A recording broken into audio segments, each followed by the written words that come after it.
kam theksuar sepse edhe pse është rritur sasia e numrit të bletëve, çdo vit ka humbje të kostrrueshme blet, sepse nuk ka një laborator të përcaktojë sëmundjet e bletëve. Pika tjetër është që ne tregtojmë mjalt, por në Shqipëri hyn mjalt i pa etiketuar.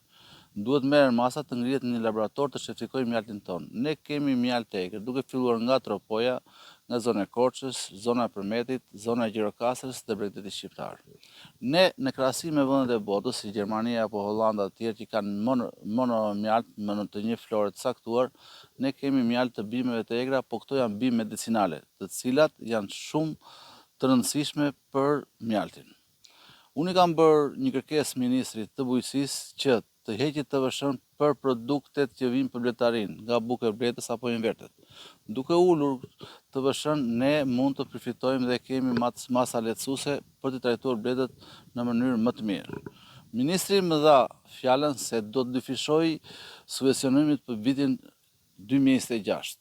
Besoj ta mbaj fjalën sepse bletët nuk janë ato që ne kryesorja për mjalt, por janë për polinizimin e luleve. Unë i thash që juve po na sillni brumbullin nga Brukseli duke na zhdukur bletët.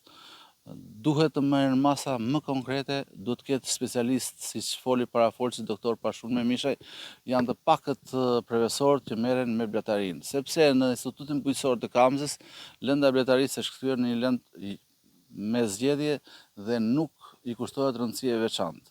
Prandaj unë ja kërkova dhe ja kërkoj me insistim. Më pa që ministri Salla kishte informacionin e duhur për bletarin dhe i thash që neve është mirë të na ndash nga sektori i fermerit. Ne nuk kemi fermerim bletar që sakrifikojmë, çohemi herët në mëngjes, na duhet të shkojmë të shtektojmë sepse ndryshe ne nuk mund ta mbajmë bletën këtë qallësë e cila është bashkëudhëtare e njeriu.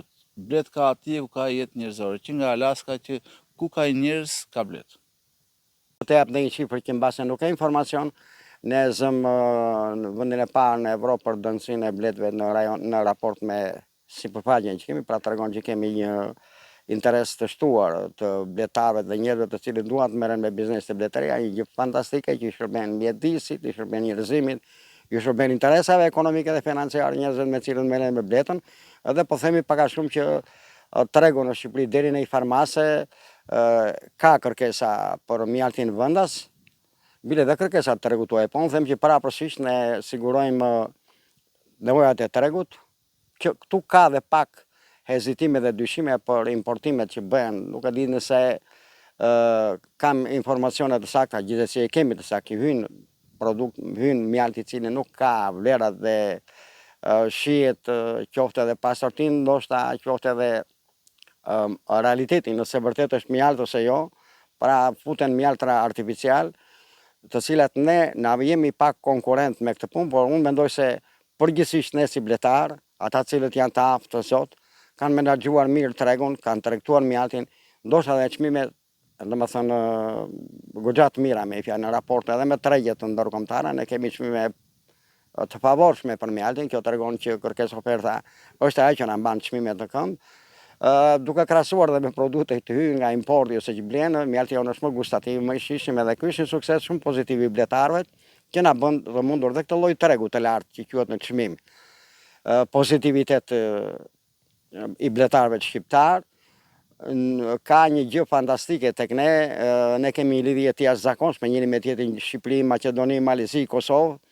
Komunikojmë me ta nëpërmjet shoqatave, nëpërmjet mediave, të shpërndajmë informacione të dyanshme, të treanshme, të katëranshme, dhe njëkohësisht kemi të ftuar në këto takime që bëjmë online, kemi të ftuar dhe të huaj specialistë të mirëfillt të bletarisë për të marrë informacionet më të mira.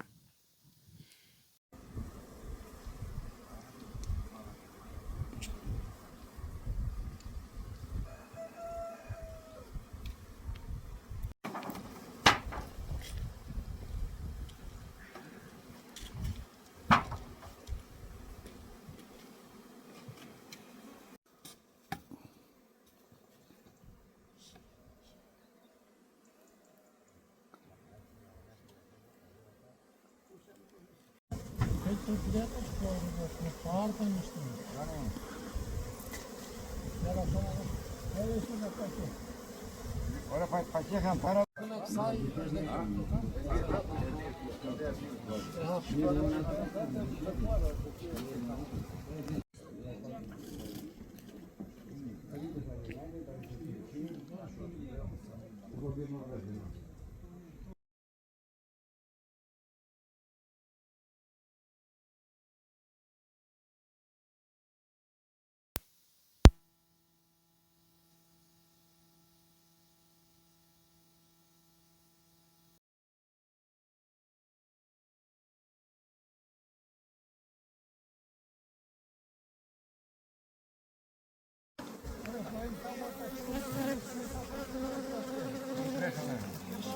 Potesa marrone no.